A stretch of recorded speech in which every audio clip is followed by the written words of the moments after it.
ഞാൻ ഒന്ന് രണ്ട് കാര്യങ്ങൾ മാത്രം പറയാം.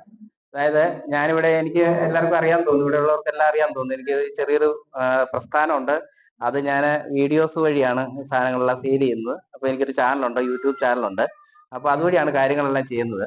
അപ്പം കഴിഞ്ഞ ദിവസം ജോസേട്ടനുമായിട്ട് ഇങ്ങനെ എനിക്ക് എന്റെ ചെറുപ്പത്തില് ഭയങ്കര ആഗ്രഹങ്ങളായിരുന്നു, ഇതുപോലെ ആർക്കെങ്കിലും എന്തെങ്കിലുമൊക്കെ കൊടുക്കണം, നമുക്ക് ഉണ്ടാക്കിയിട്ട് കൊടുക്കണമെന്ന് ആഗ്രഹമായിരുന്നു. പക്ഷെ എന്നെ സംബന്ധിച്ചിടത്തോളം എനിക്ക് ഉണ്ടാക്കിയിട്ട് എന്റെ പ്രാരാബ്ദം കഴിഞ്ഞ് എന്റെ കയ്യിൽ നിന്ന് കൊടുക്കാൻ പറ്റുന്ന ഒരു അവസ്ഥയല്ല. അപ്പൊ ഞാൻ അങ്ങനെ ആലോചിച്ച് കഴിഞ്ഞപ്പോഴത്തിന് നമ്മളെ ജോസുചേട്ടനുമായിട്ട് ഞാൻ ബന്ധപ്പെട്ടു. ജോസുചേട്ടനോട് ഇങ്ങനെ ഒരു കാര്യം ഞാൻ ആവശ്യപ്പെട്ടു. അപ്പൊ ജോസുചേട്ടൻ 100 മനസ്സായിട്ട്, അതായത് ഞാൻ ആദ്യം 5 പറഞ്ഞിരുന്നത്, അഞ്ച് പേർക്ക് കൊടുക്കാമെന്ന് ചോദിച്ചു. പുള്ളി 5 പേർക്ക് കൊടുക്കാന്ന് പറഞ്ഞു. ബാക്കി 5 പേർക്കും കൂടെ കൂടിയിട്ട് വേറെ 2 പേരെ ഞാൻ അറേഞ്ച് ചെയ്തു. അപ്പൊ ജോസേട്ടനെ വിളിച്ചു ചോദിച്ചോണ്ട് ജോസേട്ടൻ പറഞ്ഞു, നീ എന്തിനാ അത് ചെയ്തത്? ആ 10 പേർക്ക് ഞാൻ കൊടുത്തേക്കാം, നീ അത് വേറെ ആർക്കെങ്കിലും കൊടുത്തോളാൻ പറഞ്ഞു. എന്നിട്ട് ഞാൻ സ്കൂളുമായിട്ട് ബന്ധപ്പെട്ട സ്കൂളിലെ ടീച്ചർ സുമതി ടീച്ചർ എന്നോട് പറഞ്ഞു, 10 അല്ല ഒരു 15 പേർക്കാണെങ്കിൽ ഒന്ന് അറേഞ്ച് ചെയ്യാവോ എന്ന് ചോദിച്ചു. അപ്പൊ ഞാൻ വീണ്ടും ജോസേട്ടനെ വിളിച്ചു. ജോസേട്ടനെ വിളിച്ചിട്ട് ജോസേട്ടനോട് ചോദിച്ചു, ജോസേട്ടൻ 15 20 നീ 150 പേരെ പറഞ്ഞാൽ ഞാൻ ചെയ്തു തരാന്ന് പറഞ്ഞു. ഇത്രയും നല്ല മനസ്സുള്ള ഒരാളാണ് ജോസേട്ടന്. അത് ജോസേട്ടനെ പോലെ ഒരാളെ എനിക്കിത് സ്പോൺസർ ചെയ്യാനായിട്ട് കിട്ടിയത്, അത് എനിക്കത് പറഞ്ഞില്ലെങ്കിൽ വലിയൊരു വലിയൊരു തെറ്റായി പോകും. എന്താണെന്ന് വെച്ചാൽ ഞാൻ ഈ ഒരു കാര്യം പറഞ്ഞപ്പോൾ 100 മനസ്സായിട്ടാണ് പുള്ളി പറഞ്ഞത്, ഞാനത് ചെയ്തു തരാമെന്ന്. അപ്പം എനിക്ക് ചെയ്യാൻ പറ്റത്തില്ലാതെ പോയ കാര്യങ്ങൾ അപ്പൊ ജോസേട്ടനെ കൊണ്ട് ഞാൻ അത് ജോസേട്ടനോട് പറഞ്ഞപ്പോഴേ ജോസേട്ടൻ 100 മനസ്സായിട്ട് ചെയ്തു.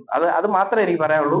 ഇനിയും ജോസേട്ടനെ ഞാൻ ഇതുപോലെ എന്തെങ്കിലും കാര്യങ്ങൾ, അതായത് ജെനുവിനായ കാര്യങ്ങൾക്ക് മാത്രമേ ഞാൻ ബന്ധപ്പെടുത്തുള്ളൂ, ആരെയാണേലും. അപ്പൊ ഞാൻ ഇതിങ്ങനെ എന്റെ ഈ ചാനൽ വഴി ഇത് ചെയ്യുന്നതിന് കാരണം മറ്റൊന്നുമല്ല സാറേ, മറ്റൊന്നുമല്ല, അതായത് എനിക്ക് റീച്ച് കിട്ടാനൊന്നുമല്ല. അതായത് ഇതുപോലുള്ള ആൾക്കാർ ഞാൻ ഈ വീഡിയോസ് ആദ്യം അപ്ലോഡ് ചെയ്തതിന് ശേഷം പല ആൾക്കാരും എന്നെ വിളിച്ചു, ഞങ്ങൾ ചെയ്തുതരാം. ഇന്നലെ ഞാൻ 2 പേർക്ക് എറണാകുളത്ത് കൊണ്ടുപോയി 2 പിള്ളേർക്ക് കൊടുത്തിട്ട് വന്നു. കഴിഞ്ഞ ദിവസം കട്ടപ്പനയിൽ ഒരു ക്യാൻസർ പേഷ്യന്റിന് കൊണ്ട് കൊടുത്തു. അങ്ങനെയൊക്കെ ചെയ്യുന്നുണ്ട്. അപ്പൊ അത് ആൾക്കാർ, ഞാൻ ഈ വീഡിയോസ് ഇട്ടത് കണ്ടത് കൊണ്ടാണ് ആൾക്കാർ എന്നോട് ഇത് പറയുന്നത്, ഇങ്ങനെ ചെയ്യണമെന്ന് പറയുന്നത്. അതുകൊണ്ട് അങ്ങനെയുള്ള ആൾക്കാരെ എനിക്ക് കണ്ടെത്താൻ വേണ്ടിയിട്ടാണ് ഞാൻ ഇത് ചെയ്യുന്നത്, മറ്റൊന്നുമല്ല. എന്റെ ഈ വീഡിയോസും ഈ ചാനൽ വഴി ഞാൻ മെയിൻ ആയിട്ട് ചെയ്യുന്നത് എന്റെ കച്ചവടമാണ്. കച്ചവടം നടക്കുന്നുണ്ട് അത്യാവശ്യം. അതുവഴി എനിക്കൊരു വരുമാനമുണ്ട്. ഈ വഴി എനിക്ക് ഒരു വരുമാനവും പ്രതീക്ഷിച്ചല്ല, ഒരു റീച്ചും പ്രതീക്ഷിച്ചല്ല ഞാനിത് ചെയ്യുന്നത്. അപ്പൊ എനിക്കിത് ചെയ്തു തന്ന എല്ലാ ജോസിയാറിനും പ്രത്യേകം നന്ദി ഞാൻ രേഖപ്പെടുത്തുന്നു. പിന്നെ ഈ സ്കൂളിൽ ഞാനിത് വിളിച്ച് അന്വേഷിച്ചപ്പോഴേ ഓക്കെ നീ ചെയ്തോന്ന് പറഞ്ഞു. ഞാൻ ഈ സ്കൂളിൽ പഠിച്ച ആളാണ്. പിന്നെ അങ്ങനെ കുറെ ചരിത്രങ്ങളുണ്ട്.